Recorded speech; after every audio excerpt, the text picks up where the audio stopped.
a lot of teacher come up with concerns.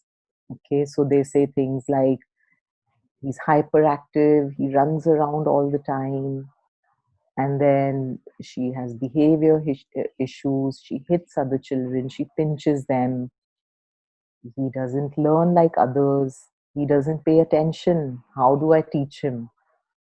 She's disruptive, she disturbs others with the sounds she makes, and I can't manage my class when he's around. So these are genuine concerns from teachers. They don't know how, having a good heart, but not knowing how to support students, right? And I understand where you're coming from. If you have these concerns, so this presentation is geared towards helping you with these issues, to help you to be an empowered teacher for your student. So, we hear all this, right? If you're a teacher, then you might be wondering, well, how do I support my student? I don't know what to do. How do I deal with the behaviors? How do I deal with the hyperactivity? It is related to the way the brain is wired. So, this is a beautiful slide from Dr. Steve Gutstein from RDI Connect in the US. And this is based on the latest research of what is happening in the brain of an autistic individual. Okay, so this is it's an fMRI, which stands for functional MRI. And on the left hand side, you have the cross section of a person's brain who's on the autism spectrum. And on the right hand side, you have a neurotypical person. Now, both these people were given some sort of a comprehension passage. And when they ran the MRI, while this was happening, on the left hand side, you see what showed up in the brain of a person with autism, and on the right hand side, you see the control. Um, if you see on the right hand side, the brain appears to be much more connected. So, different brain areas are much more connected in the neurotypical brain, but not with a person with autism. Um, so there's nothing structurally wrong with the brain of a person with autism.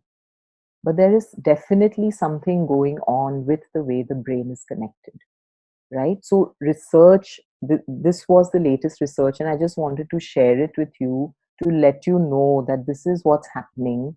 And sometimes when we see a child and we can't understand why they're doing what they're doing, sometimes teachers have that question that, oh, he or she is deliberately doing it and this child is manipulative.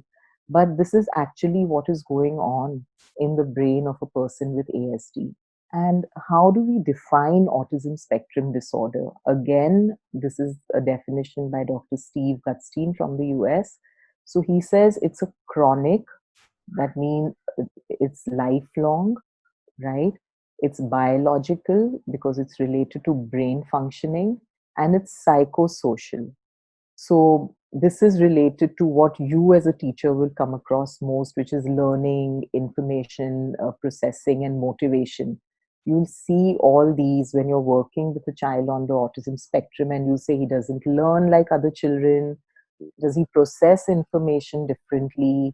And what is the motivation, right? Why is he not motivated, or why is she not motivated to learn like others?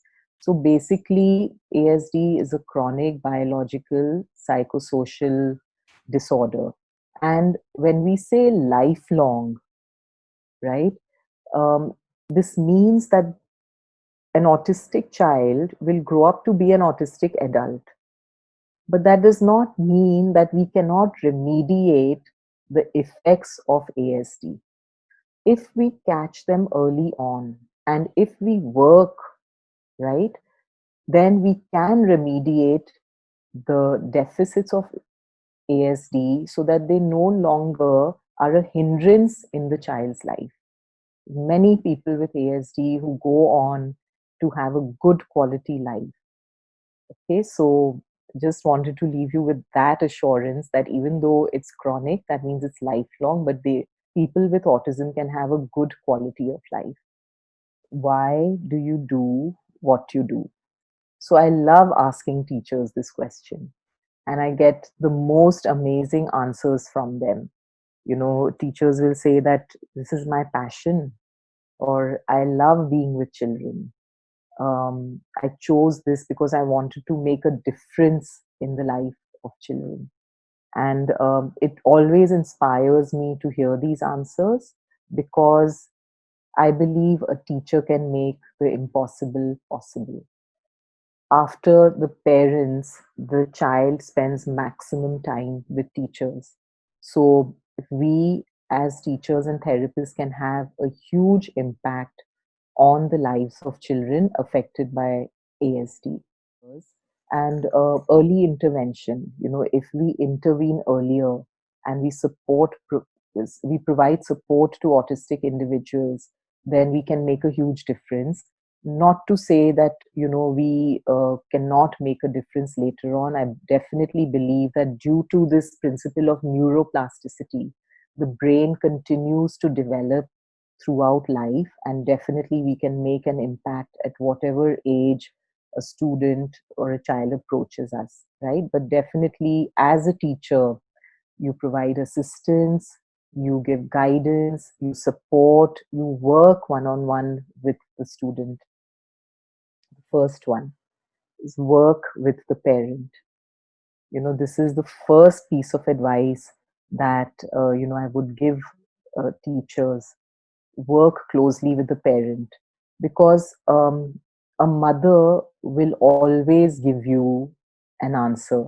So when I train teachers or when I train consultants, I always tell them, ask the mother. If you're stuck with something, ask the mother what happened, and the mother will most probably be able to tell you, oh, my child didn't sleep well, so he was cranky, he didn't eat well, this was the problem. So it's really nice to work with them closely initially. If you have a child with ASD in your classroom, and you might find that I see these certain um, symptoms, or I see this child not learning like others. What should I do? Um, and the mother seems to be in denial. But please reach out to the mother and very compassionately let her know that there is something going on that you're concerned about. As a teacher, this becomes our duty to inform the parent, right? And we have to handle it very compassionately.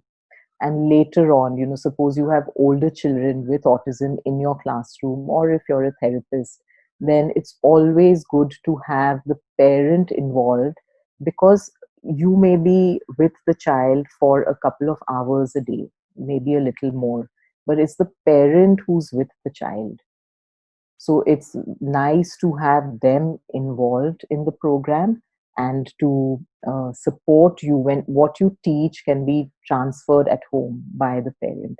So it's good to work as a team with the parent. Be aware of sensory needs. Um, Many people on the spectrum have made it very clear to us that they hear more than others, that if the environment is messy, they can't stand it. These are highly sensitive individuals. Noises, smells, temperature, all these can lead to a possible meltdown. Okay, these could trigger this kind of feeling in the child. So, this is a story that I tell often. I had met this one person on the autism spectrum. In those days, I'm talking about the early 90s, and her name was Georgiana. And I don't know if you've heard of auditory integration training, but she was the one child in the US who had gone through this AIT and had improved substantially because of this auditory integration training that she had received. So I had the good fortune of meeting her. And she told me, she said that, you know, 2 blocks down her lane, if someone pulled the flush, she could hear that sound. And I was amazed. I was like, what? This is incredible. And she said, yes. And sometimes I can hear the blood rushing in my veins. This was a person on the spectrum who shared this. Now, uh, if you just imagine what they must be going through on a daily basis, if this is how they're hearing, right? So it's really important to keep these things in mind. You might have students who cover their ears. I've seen many young kids or older individuals also who sit like this with their ears covered. They're protecting themselves. This is a protection mechanism because they are hypersensitive, right? So we need to keep this in mind while we're teaching them. Okay.